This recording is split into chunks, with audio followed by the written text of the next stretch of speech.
হাই everyone welcome back মোৰ আৰু এটা নতুন ব্লগলৈ আজিকালি যে ব্লগবোৰ বনোৱাই নহয় বহুত লেজি হৈ গৈ আছোঁ চ' এইটো ভিডিঅ' আছিলে মোৰ আই থিংক ছেপ্টেম্বৰৰ 10-12 তাৰিখ মানৰ নেকি আহকচোন ষ্টাৰ্ট কৰোঁ আমি ক'ত গৈছিলোঁ দেখাওঁ আমি আজি আহিছোঁ সোণাপুৰত থকা শংকৰ ৰিজৰ্টলৈ খুব ধুনীয়া ৰিজৰ্টখন আৰু অকণমান ইউনিকো হয় অইন ৰিজৰ্টতকৈ মই ক'ম বাৰু কিয় ইউনিক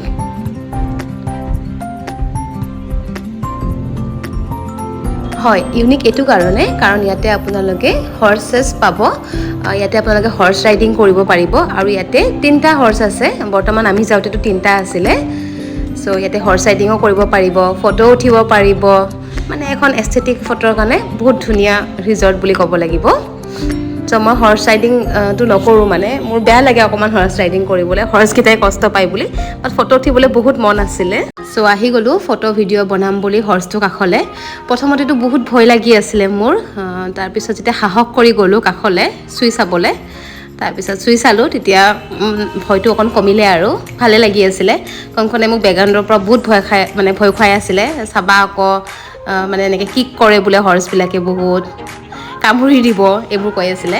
কিন্তু নাই সাহস কৰি আহিলোঁ বহুত কিউটে আছিলে আৰু সঁচাকৈ ভিউটো চাওকচোন ইমান ধুনীয়া মানে খুব ভাল লাগে এদিন আহিব এনেকৈ আপোনালোকো খুব ধুনীয়া দিন এটা ইয়াতে কটাব পাৰি আৰু এইফালে আমাৰ মায়ো আৰু বাপেকক চাওক সিহঁতিও হৰ্চৰ লগত লাগি গ'ল এইটো বোলে বেবী হৰ্চ তাতে 3টা হৰ্চ আছিলে চ' মায়েও কৈছে এটা বোলে বেবী হৰ্চ এটা পাপা হৰ্চ আৰু এটা মাম্মী হৰ্চ হৰ্চটো কেনেকৈ কান্দে নি নি আহা হৰ্চ আহা কোৱা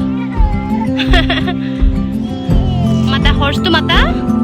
তাইও খুব ভাল পাইছে আহল বহল এনেকৈ খেলিব পাৰে সঁচাকৈ খুব ধুনীয়া পৰিৱেশ আছিলে মায়ো লগতে আমিও বহুত এনজয় কৰিলোঁ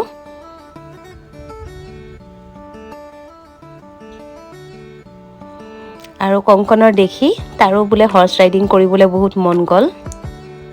আৰু সি লাগি গ'ল হৰ্চ ৰাইডিং কৰাত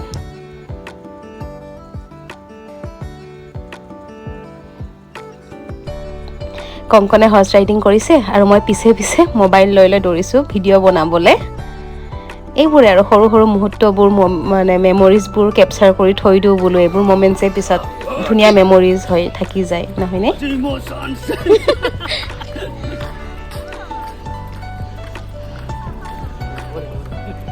মই যিহেতুকে হৰ্চ ৰাইডিং নকৰোঁ চ' মই আহি গ'লোঁ অকণমান বোলো ৰিলচ ভিডিঅ'ই বনাওঁ দূৰৰ পৰাই ফটো দুখনমান উঠিলোঁ এনেকৈ মই মোৰ মমেণ্টছবোৰ এনজয় কৰিলোঁ আৰু ফাইনেলি এতিয়া আহিছোঁ সাহস কৰি হৰ্চটোৰ লগত বোলো ভিডিঅ' ৰিলচ বনাওঁ অকলে ফাইনেলি অকণ সাহস কৰিছোঁ ফ্ৰেণ্ডলি হৈছোঁ মৰমে এটা ভাষা ন যি সকলোৱে বুজি পায় আৰু চাওকচোন ইমান ধুনীয়া পৰিৱেশ আছিলে আমাৰ অসমখনো যে ইমান ধুনীয়া ন আৰু এতিয়া আহিলোঁ ভিতৰলৈ ৰিজৰ্টৰ কিবা এটা খাওঁ বুলি আৰু ইয়াতে যে জুবিনদাৰ গানে বজাই আছিলে আৰু আমি যিখিনি সময়ত গৈছিলোঁ তেতিয়া জুবিনদাৰ এই বেয়া খবৰটো শুনিবলৈ পোৱা নাছিলোঁ তেতিয়া হোৱা নাছিলে একো এনেকুৱা সঁচাকৈ সময়বোৰ যদি ধৰি ৰাখিব পাৰিলোহেঁতেন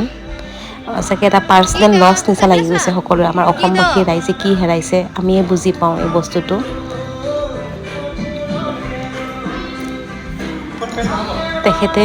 তেখেতটো এতিয়া আমাৰ মাজত নাই বা তেখেতৰ যি সৃষ্টি যিমান গান সেইবোৰ সদায় আমাৰ মাজত জীয়াই থাকিব আৰু তেখেতে 52 ইয়াৰ্ছত 38,000+ গান গাইছে ধেমালি নহয় যিমানখিনি কৰি গৈছে সেইকাৰণে চাগে জুবিন গাৰ্গেই হয় ইয়াতে বহুত এনজয় কৰিলোঁ সঁচাকৈ দিনটো ইয়াতে স্নেক্সে খালোঁ ইয়াতে ফ্ৰেঞ্চ ফ্ৰাইজ খালোঁ আৰু কফি খালোঁ ইয়াতে তাৰপিছত খাই মেলি আমি লাঞ্চটো অলপ বেলেগত কৰা কথা আছিলে ক'ম বাৰু ক'ত কিন্তু ইয়ালৈও আহিব সঁচাকৈ খুব বেছি ভাল লাগে ইয়াৰো খানা ভাল আছিলে কিন্তু আমাৰ মানে প্লেনিং বেলেগত আছিলে লাঞ্চটো মানে বহুত দিনৰ পৰা শুনি আছিলোঁ বাজবী হোটেল বুলি সোনা বাজবী বৰ থালি পোৱা যায় বহুত ফেমাছ আৰু যিহেতুকে সোণাপুৰৰ ফালে আহিছিলোঁৱে চ' ইয়াতে লাঞ্চ কৰা কথা আছিলে